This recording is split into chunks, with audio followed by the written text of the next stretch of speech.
Elle est à la tête d'un cabinet de recrutement fondé à Bruxelles il y a tout juste 15 ans. Ce cabinet est aujourd'hui présent sur 4 continents et compte 500 collaborateurs. Elle vit elle-même à Dubaï, mais elle est avec nous aujourd'hui en studio. Bonjour Stéphanie Renier. Bonjour. Alors vous revenez souvent en Belgique ? Écoutez, je reviens très régulièrement. J'ai quand même encore pas mal d'équipes ici dans la région. Donc du coup, je fais des allers-retours. Voilà. Bon, l'essentiel des activités de Gentis est concentré en Belgique. Vous êtes aussi présent au Maroc, en France, au Luxembourg, au Canada et à Dubaï. On va y revenir dans quelques instants. Mais comment est né votre cabinet de recrutement ? Je pense que tout vient d'un rêve, c'est de remettre l'humain au cœur des préoccupations du recrutement. À l'époque, le recrutement est quelque chose d'assez transactionnel. On envoie des CV, on échange, on obtient une rémunération.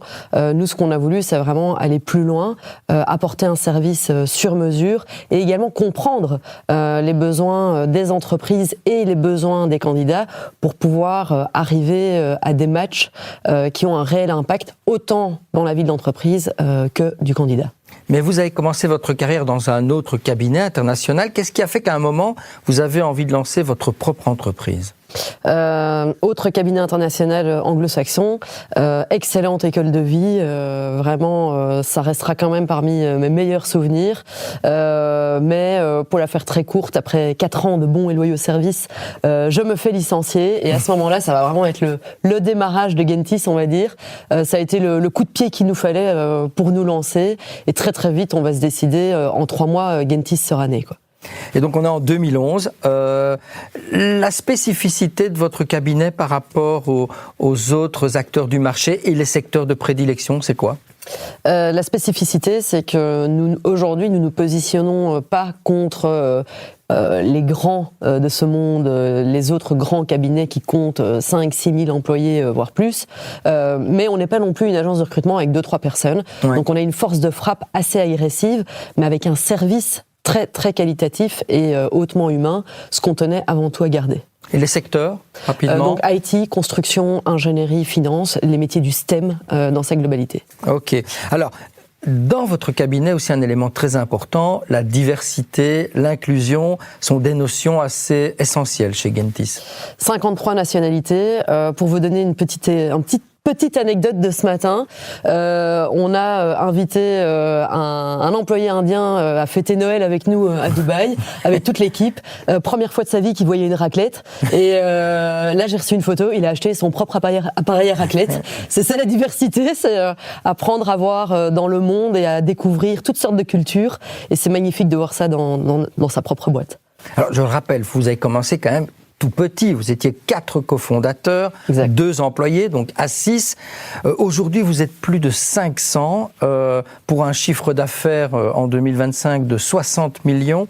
Comment vous expliquez ce succès fulgurant en 15 ans à peine ? Je pense qu'on est resté très authentique. On est des passionnés du métier, mais avant tout, on est bienveillant, on est structurant mais bienveillant. Et ce que les clients nous disent régulièrement, c'est que cette diversité qu'on amène, c'est ce que je dis toujours, 2 Arabes, une femme, un Belge à la tête, ça donne déjà le ton de toute l'entreprise et ça va vraiment percoler dans tous nos services envers tous nos clients et nos candidats qui vont également se sentir compris. Et on va créer un écosystème où nos candidats vont devenir nos clients vont devenir nos candidats, et tout le monde revient à un moment donné dans sa carrière chez nous, et c'est ce qui va faire notre force et aussi notre évolution. La recette du succès, c'est ça, c'est l'authenticité ? Je pense, okay. Oui. Rester fidèle à ses valeurs. Ok. Mais justement, comment s'est déroulée votre expansion internationale ? Je le rappelle, vous étiez à Bruxelles, strictement à Bruxelles. Il y aura le Maroc, il y aura Paris, il y aura Montréal, le Moyen-Orient. Vous-même, vous êtes passé un moment par Casablanca.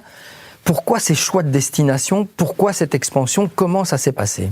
Alors, une des grandes forces de Gentis, c'est qu'on est sur un principe d'intrapreneuriat, où nous, ce qu'on voulait aussi, c'était également réaliser les rêves de nos consultants. Dubaï, Montréal, Paris, Casablanca, Anvers, ce sont tous des bureaux qui ont été ouverts sur base de consultants juniors qui ont évolué organiquement avec l'entreprise. Et on va aller suivre leurs rêves en combinant les nôtres avec. Le Maroc, grand rêve de mes deux associés, d'ouvrir la porte vers l'Afrique. Et tous les autres, ce sont des consultants devenus directeurs qui sont toujours là et pour qui j'éprouve évidemment une reconnaissance et une admiration sans limite.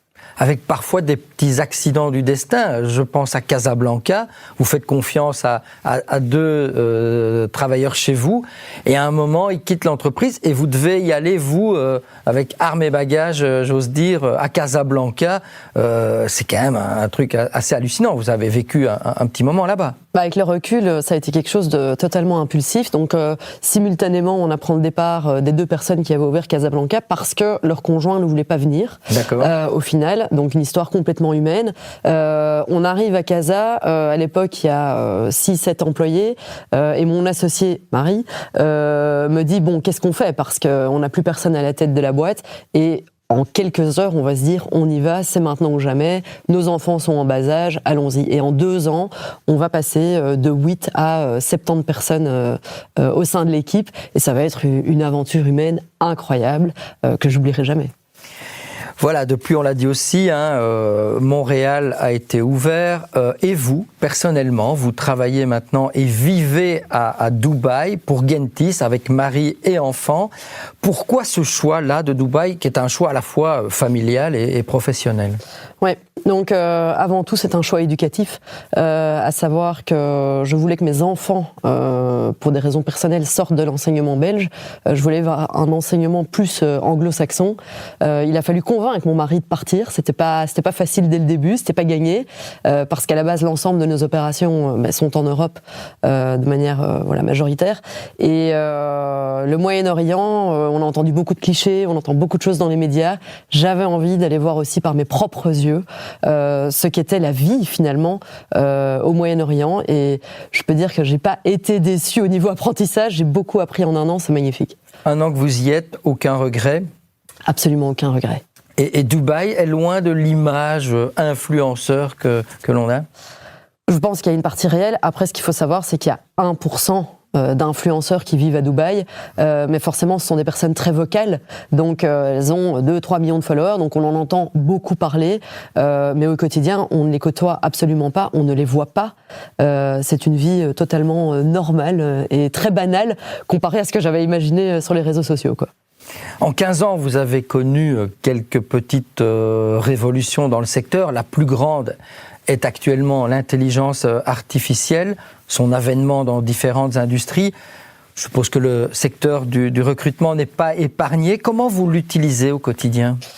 Nous, c'est quelque chose qu'on embrasse avec beaucoup de vigueur et beaucoup d'énergie parce que on a connu, si on refait l'histoire du recrutement, il y a 20 ans, on envoyait des CV par la poste, puis on envoyait des CV par fax, puis c'était par email, puis il y a eu l'internet. Moi, j'ai connu les débuts en recrutement sans LinkedIn, donc il y a eu tout l'apprentissage au fil des années avec LinkedIn, et maintenant arrive l'intelligence artificielle.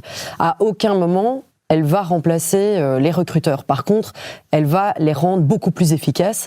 Elle va enlever toute la partie administrative pour laisser au final ce que les recruteurs préfèrent, à savoir les connexions humaines et les relations avec les candidats et les entreprises. Donc c'est quelque chose d'extraordinaire pour lesquels on forme énormément nos équipes et dans laquelle on a vraiment le souhait d'investir massivement. La révolution de l'IA dans les ressources humaines, elle est là, elle est présente maintenant, ou elle arrive seulement? Non, elle est bien là. Elle est bien là. Il y a les personnes qui refusent de le voir. Il y a les personnes qui sont ultra engagées déjà dedans.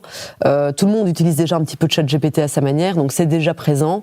Mais on en est encore aux prémices, puisqu'on sait que 50% des jobs en 2030 n'existent pas encore aujourd'hui.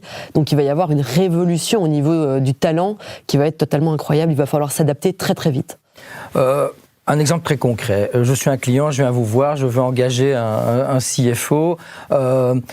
Comment allez-vous travailler avec l'intelligence artificielle? Ça veut dire que vous allez recruter une annonce, les gens envoient des CV, c'est l'intelligence artificielle qui fait un premier tri avant que le collaborateur mette les mains dans le cambouis? Alors, en gros, là, il va déjà y avoir une retranscription de tout ce que vous allez nous dire. Donc, on va prendre des notes, mais virtuelles, de tout ce que vous nous expliquez à propos de la fonction du poste. Ce que vous recherchez comme profil, ses compétences, les langues, l'expérience, les soft skills. Il va y avoir déjà un premier tri à ce niveau-là dans la rédaction de la description du poste. Donc une fois que la description du poste est validée par vous, nous allons la publier, nous allons recevoir des candidatures et le premier tri effectivement va être fait par l'intelligence artificielle qui va produire un scorecard et qui va dire voilà, tous ces candidats-là n'habitent pas dans la région, n'ont pas les langues requises, n'ont pas l'expérience requise, tous ceux-là sont automatiquement éliminés et ne vont rester que 20, 30 candidats qui pourraient potentiellement matcher avec la fonction. Et à ce moment-là, le consultant rentre en jeu, va contacter, va rencontrer tous ces candidats et va faire lui-même sa propre shortlist qu'il enverra, qui vous enverra à vous pour votre CFO. Ok, donc il y a un dégraissage via l'IA et un relais très humain qui reste évidemment essentiel, on l'aura compris. Toujours.